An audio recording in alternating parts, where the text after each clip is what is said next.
Hi, Morning. mate. How you Good doing? morning, Jack. I'm all right. You? Yeah, I'm good. Welcome back to RG Classroom, Mike. Thank you very much. Thank you. What do you check out the beard? Check out my isolation beard. Yeah, Look you at that. shaved this morning, didn't you? I shaved this morning. Yeah, this is all testosterone right there. Nice to meet you, Mike. It's been a while. It has. It's been at least 10 minutes since we last video called, so it is good to No, catch up. yeah. I suppose we should say thank you and hello to all the viewers as well. Yeah, thank you so much. So, Mike, I'll let you kick it off. Obviously, we've had how many views now overall on our RG? Yeah, that's so many. So no, we've had over 100, I think it's 115 at last check views from our second episode and about 75 from our first episode. So thank you very much to everyone who is watching, and also thank you to everyone who sent in really nice comments, emails that we've had. It's been great. We weren't really sure what people would think, and all the feedback's been great. So thank you so much for that. And thank you to the two people who emailed requesting this episode 3, which is on the viewing process. So we had two separate people email and say they wanted to know a little bit more about actually what happens on a viewing. So what happens from the vendor's point of view and what happens from the buyer's point of view. So we thought, well, episode 3, viewings. Yeah. Jack. Overall, we had around about 4 to 5, well, I think about 4,500 inquiries about what we should film. We can't do them all, guys. We haven't got the time. But yeah, as Mike said. But yeah, interestingly, off the back of the first time buyer episode, we did get some requests, as Mike said, about doing a viewing channel. And this is a really good subject because it really ties into the two that we've already done, which is nice. So Mike and I spoke about this earlier on today, and Mike very sensibly decided to break this into 2 parts, which I think is really, really a really crucial and good idea, because it can get a bit messy as to, if you're selling your house, obviously you're not viewing your house, and if you're buying a house, you're the one that's viewing. So we've broken it down to 2 parts. Part 1, we're going to start with buyer, and then part 2, we're going to go on to what you should expect viewing wise as a vendor. So to start with the buyer, now you may have viewed houses before, you may have, you may be very experienced in viewing. If you are, this is probably not going to be for you, but every property is very different, and every person is different in how they see a property and the things that they want from a home. So to start part 1 then, buyer. So I put down here as a title, when you inquire, trust the agent. So going back to what we said initially in the first episode, well, in the second episode actually, is having that trust in the agent. So get rid of the stigma that, agents are not, trustworthy. Actually have faith in them knowing what they're doing. So when you register initially, give all that information over.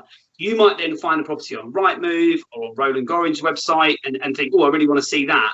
But there's bound to be others that might be of interest to you. So it's about talking to the agent. I think, would you agree, Mike, about that? 100%, yeah. Have a chat with them, because we often, especially at Roland Gorringe, is we have quite a bit on our books that's either low key or about to come on. And so if you give us enough information and trust what we're saying, we might be able to sneak you around a property that hasn't gone live yet, and give you a chance to have a look ahead of everyone else. We like to do this quite a bit and actually get people around a house and yeah, give them a really good opportunity. So I think, as Jack says, key is to give us as much information as you can when registering, but also trust us. We sort of know what we're doing, more or less, but we've got plenty. You do, but we've got plenty of good people around us as well, know what they're doing. So, and actually, just going back a step, sorry, Jack, it's just to say, you've got anyone who's looking to rent as well, we've got a fantastic rental department, as I'm sure a lot of people watching this know. Stephanie and Ainsley, bags of experience between them. I won't say exactly how many years because I don't want to get in too much trouble, but they are fantastic agents. So if you've got anyone you know who's looking to rent, A, get in contact with them, but B, show them this video, because what we're going to talk about today applies equally to both renters and sellers. But yeah, going back to the original point, sorry, is trust your agent. Yes, 100%, and listen to what we have to say, because we might be able to show you, that random property that might be the one. Yeah, and I've got a good news story. Well, I've got a story that I'll tell towards the end of part 1, to give an example of that, because you don't always buy what you set out to buy. You buy something really different. I didn't. I'm sitting in a house currently that we weren't looking for. So I am testament to that. So yeah. Okay, so that's your first point of call. Then I think the next thing is what to expect. So if you've never viewed before, what to expect is quite daunting for both seller and buyer, but in this case buyer. So actually just walk into someone's home, it's a big thing. It's a very personal thing. I know, you know, certainly of an older generation, when my parents were viewing houses, my dad didn't even want to open doors. He just felt that he was, you know, intruding on people's space, and oh, is it okay to go in here? You know, and again, be guided by the agent on that. They should be leading you through and taking you through, and there should be a flow to that. So to expect on the day for a buyer, I think the key thing for me is arrive on time. Obviously don't be late, and of course most people won't. If you're traveling far and there's traffic or something like that, then of course that can't be helped. So we always factor that time into our diary as agents, so you're not under pressure. But I think the key thing is don't arrive too early. So many people turn up to an appointment half an hour, 20 minutes early. It might be that the vendor knows that an appointment's at 2 o'clock. They might be getting to leave, you know, and go out at about 10 to 2. If you're there on the doorstep at 1:45, it can all be a little bit, and that kind of creates a bit of it might make you feel a bit nervous, and you know the vendor might not want to meet the buyer initially. They might just want to have it in the hands of the agent. So that can be a really sort of messy situation. So make sure if the appointment's at 2, arrive at 2, because it gives us time to get there and prepare, which we'll come to in part 2. But I think that's a key point. I think is arriving actually on the time that you're arriving. Absolutely, and we don't want the one key thing is we want the experience to be as comfortable as possible for you and for us. So by arriving on time, not too early, you're not rushing the vendor, but also if you're not arriving late, it means we can give you plenty of time. We try and give every viewer at least half an hour to 45 minutes per house. Again, that's very changeable depending on the size of a house. You know, a 1-bedroom flat will take a lot shorter time than a house with acres of land, so we adjust the time with that. But what we want to make sure is we give you plenty of time around the house so you get a real feel for it, and as Jack said there, touched upon making you feel as comfortable as possible. Certainly speaking for Jack and I and the entire Rowland Gorringe team, not only in Uckfield but across all our branches, we love going out and doing viewings. We love meeting you guys, and we love having a bit of a laugh with you. So a viewing should be an enjoyable time, definitely. It's probably the easiest and most fun part of the stress buying period, buying process. So enjoy it. Definitely enjoy it. Yeah, totally, definitely. So then the next thing is obviously us as agents, we come prepared, and we'll talk about that in part 2. We come prepared with facts about the house, everything that we know that vendors have told us about it, so we can give you that information. But I think it's key as well, don't turn up empty-handed. You know, come prepared as a viewer. Come prepared with questions that you want to ask. Come along, you know, Mike made a good point this morning when we were talking about this. Come along with a notepad and a pen. Take lots of notes down, you know, just the same as we explained that we did on episode 2 with selling a home. We go around with our notepad, take lots of notes about a vendors telling us. Come along like that, you know, similarly with a notepad and a pen, and write down everything that you hear the agent say or things that are important to you. And I said to Mike before we started filming, you know, about the questions that you ask, because typically you might do some research online and see that you should ask about how old the boiler is. Some people, you know, if you're a first-time buyer, you never owned a home, you don't know about it, you might not even know what a boiler is, but you Google it and it says, ask how old the boiler is. When was it last serviced? Those common questions that you get asked. And Mike said a really, really, really good thing is basically to ask what's important to you. And I think that kind of sums that up, Mike, don't you? Would you agree? Absolutely. I mean, everyone's different. Every viewer is different. Every viewer through the door of a house is different. We might do an open house on a property, have 15 viewings through the door, and every single person will be coming at it from a different approach. So, you know, Jack and I both have, as I'm sure you're all aware now, young families running around or crawling around in my case. And so for us, close proximity to a play park or really good schools would be important. An older couple that may not drive, they'd be looking at, you know, transport links. People commute, might be looking at train links. So think about the questions that are really relevant to you as a viewer, and then we'll be able to answer those questions and come on with those. Do not be afraid to quiz us. Jack and I do our best to revise about every single property, so we come prepared. So please, you know, ask anything you can. If we don't know, We'll be honest with you. We'll tell you we don't know, and then you can take the mick out of us for not knowing. And then we'll ask the vendor, and we'll have a chat with the vendor and come back to you with any questions we've got. We've always got our notepad and pen on us at a viewing, so we'll note down any questions as well. So we're in exactly the same boat. Yeah, no, very, very good point. And then another one from Mike. Sorry, Mike, I'm really blowing smoke today. Not too many. I'm just running the show here. I know you are. You are. No wonder my back hurts carrying you all day. It's ridiculous. Oh, my back. Oh. Anyway, yes, we'll go back over that later in private. Not too many viewings in one day. So the amount of people we meet on a Saturday, we know that work life balance is busy. You might be working all week. So on a Saturday, you want to get as many in as you can. The amount of times I've started a Saturday morning, 9 o'clock, you're on your first appointment, you say to whoever's the king, so plans for the day, you're seeing many. Yes, I'm seeing 17 properties today. How? And that is difficult because they're all gonna, even for us, we might see 10 properties a day on a Saturday. We've got a busy day, 10, 15 properties possibly, sometimes more. But you go from house to house. We know about these houses. We've spent, don't forget, on the valuation probably 2 hours or more with the vendor at that point. So we've had all this time to remember everything we can about these houses.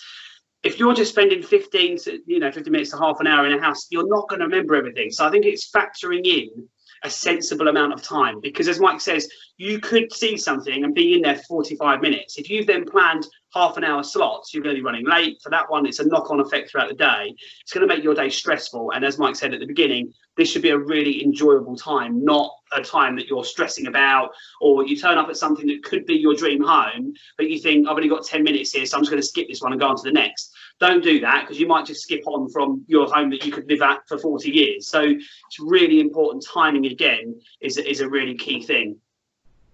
Yeah, absolutely. And I think on the day as well, in terms of, as Jack said, the more you see, the more they all merge into one, and suddenly you create in your mind one house out of the 9, 10, 11, 12 that you've seen in that day.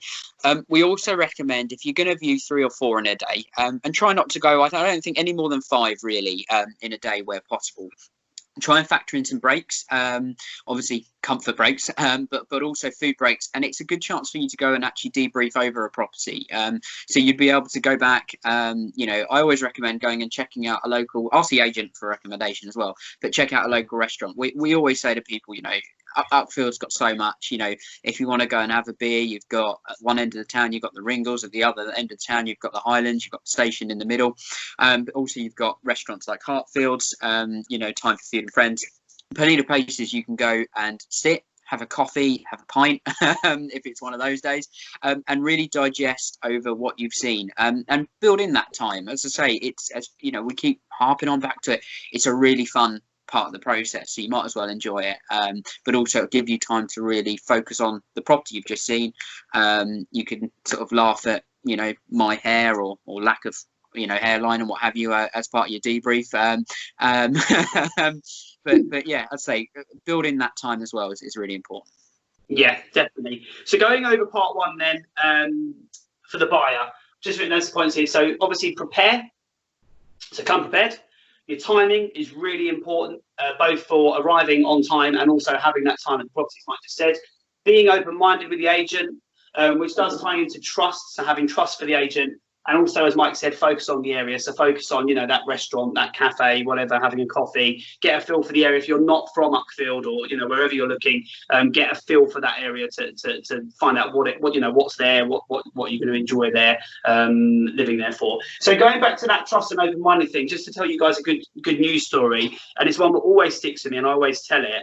I many years ago worked in Tunbridge Wells, and I had a couple that had called me. They were from London. They gave me a call in the office, and they said that they were looking for a flat, and they wanted, or an apartment, and they wanted a really nice centre of Tunbridge Wells apartment. And there's a really nice post office square in Tunbridge Wells, beautiful place, an old post office building, really luxurious apartments, and they wanted to see one of those that at the time I had on the market. So I booked the viewing in for them, and I said to them, what's your budget? What are you working with? And I really kind of delved into what they were looking for, kind of got, a bit of a feel for what kind of people they were.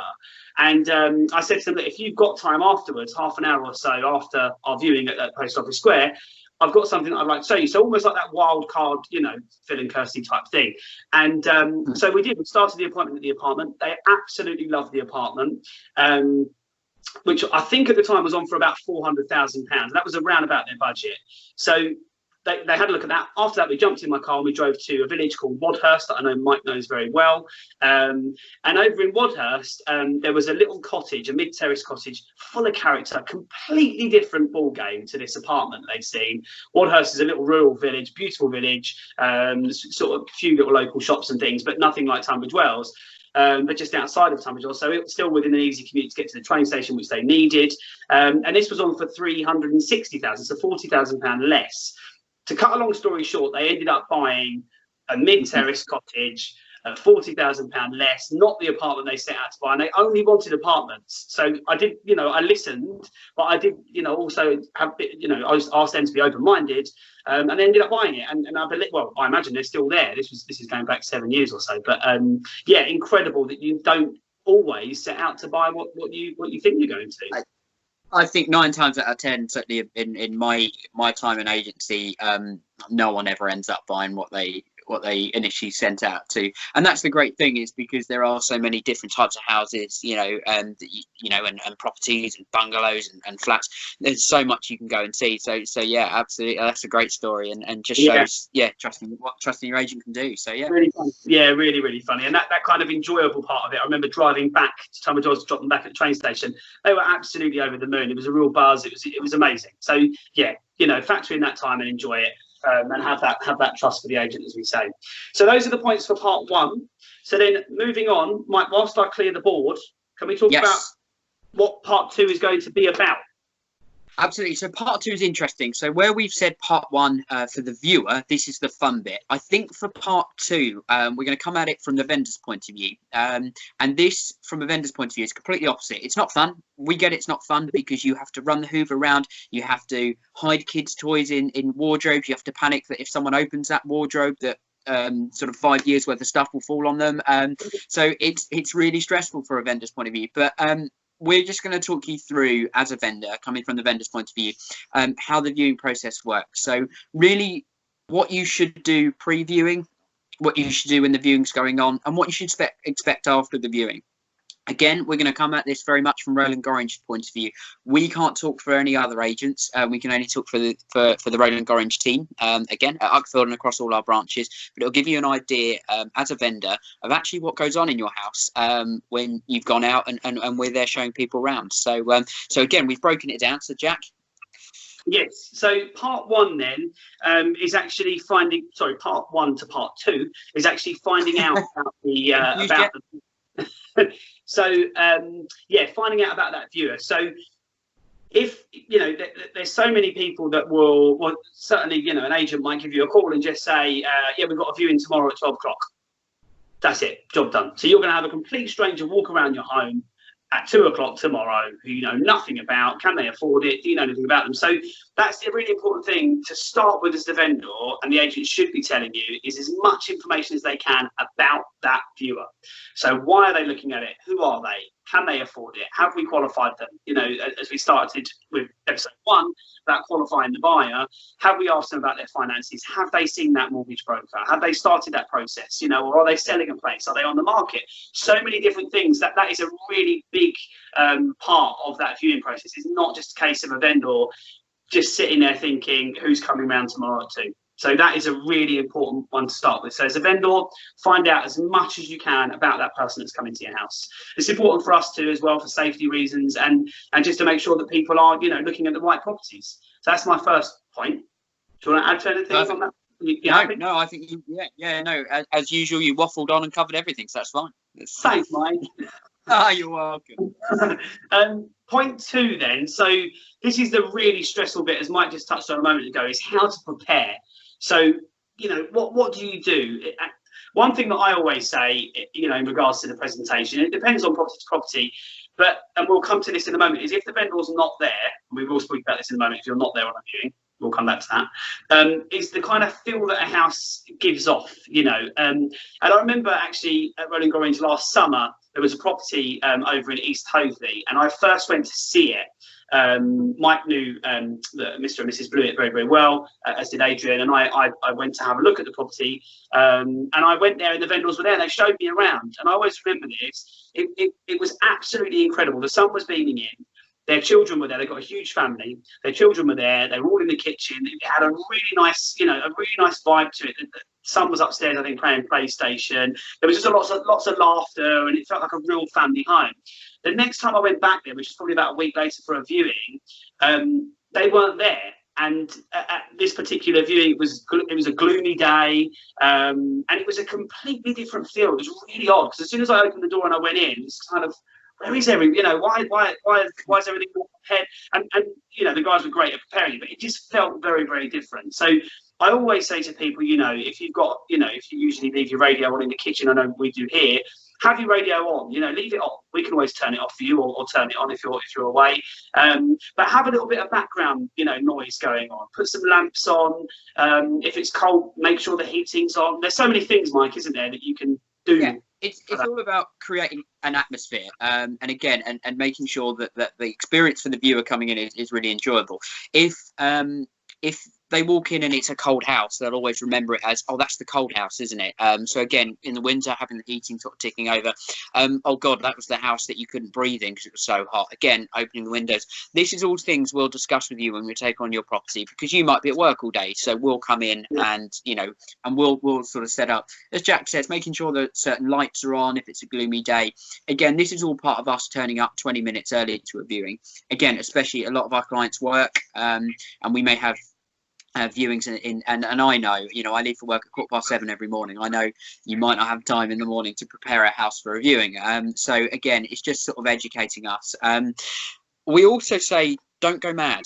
And what we mean by that is you still have to live there. It's your home at the end of the day. So don't strip the walls of family photos and things like that. Don't let your kids not play or anything like that. You've still got to live in it. You've still got to treat it as a family home. Whilst we always like our houses to be, shown in a really, really nice way, it doesn't need to be a show home. I certainly speak from a family point of view. Again, Jack and I, we've got utter chaos all around us all the time, or I know I certainly have. And the thing is, if I was going to look for a house for my family, I'd want to see a proper working family home. I don't want to see a showroom, show home. Sorry, I want to see a kid's bedroom and how it's laid out. I want to see if the house is big enough to have toys out and all that sort of thing, and the chaos that goes with everyday family life. So I think my big tip for a vendor is, yes, create a nice atmosphere. Yes, present the house as well as you can, but don't forget you've still got to live there. And, whilst we'd like to find you a buyer in the first week, it may take a few weeks, and you certainly don't want to be sort of stepping on eggshells for a few weeks. So still enjoy your home and still live in your home. I don't know if you agree with that, or if that makes sense, Jack. I think that's a really good point, Mike. I think that kind of support thing that they get from us to not worry too much and not overthink it, because we're there as the person showing their home. And equally, if it's not that situation, it's not a happy situation, it could be that someone's passed away, a family member, and you're dealing with their property that could be empty. In that situation, you might be worried, should it be dressed, should it not be dressed, should it be, all those kind of things are really panicky. At Roland Gorringe, we very much support every vendor in every situation. So if, for example, it's a completely different ball game and the house is completely bare and there's no furniture, that's what we do. We create that kind of vision, and we'll explain to people, yes, you can put a dining room table here, and yes. So our job, we adapt to those situations all the time. So yeah, that kind of support thing, I think is really key, Mike, for people to not get stressed out, whatever their situation, and to carry on living, and going back to what we said on episode 1 and 2 and now episode 3, don't get stressed out about this. That's why we're here. I carry Mike all day, hence my back, and I'm that's what we do. We kind of carry you through this process. So I think that's a really good point, Mike. Thank you. No, not at all. Absolutely. And then obviously we move on to once you've prepared the house, and I say you might be at work or you might be at home, we always recommend to every single one of our clients to head on out and let us do the viewing. Not always possible, and we completely understand that, for whatever reason, kids, pets, all sorts of different reasons. But we find viewers are a lot more free and a lot more relaxed if the vendor's not there. I know certainly when I look, and actually when I work as an agent, I feel a little bit freer to do my spiel and make my stupid jokes and what have you as I'm going around if the vendor's not there. We never like to sort of chuck you out of your own home, so we're definitely not saying that, but it's just a recommendation. But then if you leave and you're not there, you're going to be sitting somewhere, whether it be at work, in a cafe, walking the dog, out with the kids, sitting in the car, well, whatever you're doing, wondering, well, what is going on? So what we're going to do now is Jack's going to take you through what actually happens on a viewing. So we've told you all about the viewer, we've qualified them, we've put the time, we turn up 20 minutes early, and then I guess this is what a very quick rundown of what the process is, Jack. Yeah. So as Mike says, the early thing is really important for us at Rolling Gorringe. So we do arrive early, and we kind of, I've written down in here actually, when the mechanic sells a car, they check its oil, they check the fuel, they make sure it's clean. So we'll just come in, whatever the situation is at the home, we'll get there 20 minutes early or so, and we'll just make sure that everything is prepared for the viewer as you as the vendor would want it to be. So we double check things. We always let you know this as our clients, you know, we'll make you aware that we might pop some lamps on or whatever and set that kind of atmosphere. Once we've got everything, you know, the back door open, we want the viewing to flow smoothly. So we don't want, you know, I know, for example, my back door is a solid wood door and it swells. So, you know, there are times in certain months of the year that you can't get the door open because it's swollen. That's embarrassing. We don't want that. So it's about getting all those things prepared. You know, every home's got its quirk, and yeah, it's about getting everything working so it smoothly flows. So the way that we do conduct a viewing is that we always, I think I mentioned this in episode 2.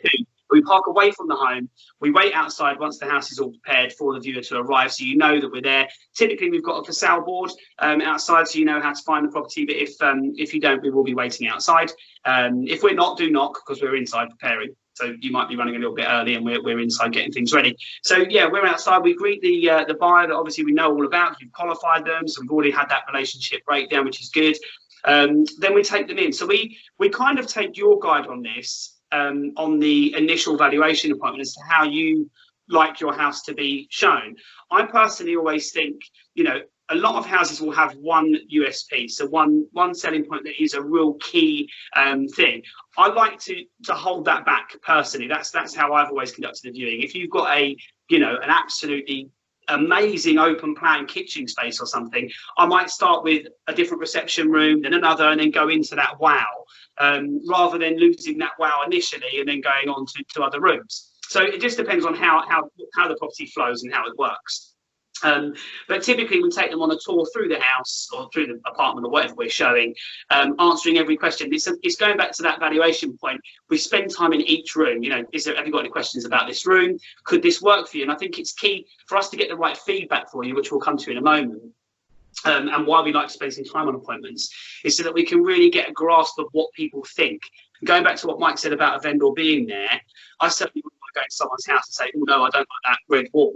Because if a vendor was there, I'd think, oh no, they love their red wall. But if I was just with the agent, I might say that. I might be a little bit more open and say, oh, I don't like the red wall. So we spend time in each room, in each area of the house to say, you know, what do you like, what don't you like? And does this work for you? I think that's a really key question for an agent to ask. Does this work for you? Is there enough space? Does it work? Because then you're kind of building that. One, you're helping that viewer kind of visualize themselves living there. They're kind of picturing it. Oh yes, you know, my son's bed would fit there, or whatever. My husband's PlayStation would go there. Whatever they think would work for them. So it's helping them to visualize and imagine themselves living there. Once that tour's all done, I certainly then have a kind of almost like we do on a valuation where we sort of sit down and we talk about it. We might go out in the garden if it's a nice day and sort of say, you know, what are your thoughts? Have you got any questions? Let them kind of gather their thoughts. Sometimes I give them a moment to kind of ponder on things and think about it. What do you do anything different, Mike, on that kind of process? No, I mean, I like to, towards the end of the viewing, say we go out in the garden, we do the garden, what have you, is then do a bit of my upfield spiel. I think as we've touched upon in previous episodes and on our social media, Jack lives in the village of High Hurstwood, so very much local. His wife grew up in the village, went to the school in the village, knows Upfield as a town really well. I myself, me and my sister, grew up in Upfield. Upfield boy of I've lived down in Bexhill now, so I've because I couldn't afford Upfield. I grew up there. I went to primary school at Rocks Park, secondary school at Uckfield Community College, did my A-levels at Community College in Uckfield. So again, know the town really well. So we like to touch upon the local area, the town, the particular estate we might be showing, and you know, and what good things that's got. So yeah, and again, and just do an overall sum up. We then, once the viewing's done and we say goodbye, something we do, and we started doing about a year and a half ago, maybe 2 years ago now, is we like to give initial in-viewing feedback to our clients. That might just be a simple text, quick phone call or an email, but just to tell you our thoughts on how it went. We get a good feeling if someone doesn't like something. We've got enough experience to spot it, but we'll be able to hear what they've said. And I guess to sum up the whole viewing thing, feedback is a real, which Jack's just written there, is a real key thing for both viewers and for vendors. So starting with the viewer, we ask, please give us feedback and please be honest. Be as blunt as you like. We'll sugarcoat it a little bit when we go back to the vendors, so don't feel like you're being rude, but please give us that feedback. If we ring you the next day, please answer the phone, or please just drop us a little email. Even if you don't want the property, could you just send us an email just saying, didn't like it, didn't like the area, garden's too small, whatever it might be. Be honest with us, and then we can relay that feedback to the vendor. For the vendor, feedback is the key thing. When we're lucky enough to win business from people who have left other agents, feedback and communication is always the thing they say about why they're leaving their current agent. We didn't ever get any feedback. We didn't ever hear from the agent. We like to say, try and give a bit of in-viewing feedback. So Jack and I will say, look, we're on the viewing. They seem to really like the living room, but the garden, I think, will be a bit too small. We'll check up with them tomorrow, and then we'll gather that feedback. It's not always possible. We're not saying we're the best agents in the world. We're certainly not saying that, and we're not saying we'll always get you that feedback. But we'll do our best to give you an idea. The other important thing for a vendor as well with feedback is if there's something particular that keeps coming up, be it let's pick on that red wall Jack mentioned. You know, people keep saying, "Oh, don't like that red wall. Don't like that red wall." Well, maybe we'll try changing it. You know, if you can, we'll paint that red wall. We've lost Jack on the camera, but I'm going to keep waffling anyway. Oh, he's back. We will, you know, we might suggest painting that red wall. If people say, oh, you know, keep saying it, oh, it's quite cold, we might talk about, you know, whacking that heating on. So again, we can use that feedback in a really good way that we get from people, and make changes so that the next viewing could be the right one. So again, it's trusting us, you know, from a vendor's point of view, and trusting the feedback we give you. Yeah, I agree. Am I back, by the way? You are back. I can see you. Yes, so yeah, it's all good. Good. Yeah, that feedback thing, and that is really important, as Mike said. And actually, I've got another story, Mike. I'm in a storytelling mood today. Of course you have. Yeah. So check this out. This is amazing. You're still awake. You're not going to believe me on this story, but yeah. So talking about feedback. So this is going back a long time. This is over in Hassocks, I think it was. Beautiful Victorian mid-terrace house. I remember it very well. And out the back, you kind of had the reception room, and then out the back was the kitchen. And the people got so caught up because it was a regular amount of feedback. People kept saying, you know, oh, I don't like the kitchen. I don't like the kitchen. I don't know why, but they just kept saying it. So, and I fed that back every time. As Mike says, we're brutally honest with our feedback. It's key that we work together to get a house sold because, as we always say, you know your home better than we do. And so I kept reporting this feedback. I said, look, it's not a problem. There will be someone that is fine with the kitchen. Anyway, to cut a long story short, I got on very well with these particular vendors, and they took the property off the market and they put a whole new kitchen in. And there was no expense. They did not put this kitchen in to sell the home. They put this kitchen in with their heart and soul. And they were an Italian couple, and they put in this sort of deep cherry red. I thought it was beautiful, but certainly, you know, not everyone's cup of tea. And I went back, you know, however long it was, a couple of months or something, they invited me back and said, you know, can we get new photos? We want to go back on the market with you. And I was very grateful that they came back to me. And so I remember walking in and I was blown away by this kitchen. I thought it's incredible. Cut long story short, we started viewings again. Someone bought the house. They pulled the entire kitchen out because they didn't like it, which was crazy. They sold it because it was a brand new kitchen. But yeah, it's about not getting too caught up on those on that kind of feedback thing, and working through that with the agent, because sometimes you do come up against something.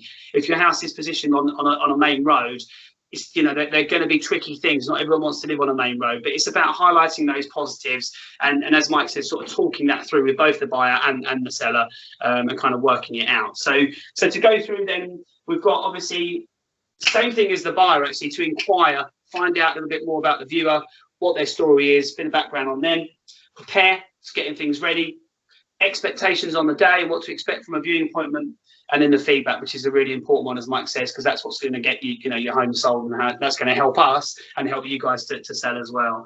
And then the end result in that is that we get you an offer and you move. Absolutely. And I think, as Jack said, keep going. We keep going back to that same point about trusting the agent. So from both sides, from both the viewer's point of view and the vendors, trust what we have to say and advice we give. You don't need to take our advice, but certainly it's always good to listen. So yeah, that really in a nutshell, whether you're buying or looking to rent, or that is the viewing process. So yeah, you're welcome.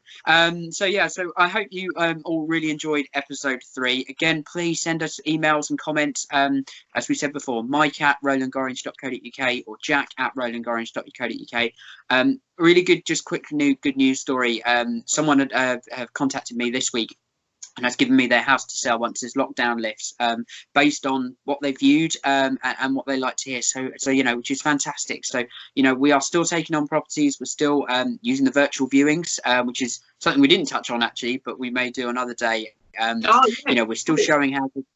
I know we completely forgot that. We're still selling houses. So yeah, stay in contact with us. Please keep your comments coming and your views. We love them and we're really grateful. And we look forward to checking back in next week with episode 4. Thank you, Jack.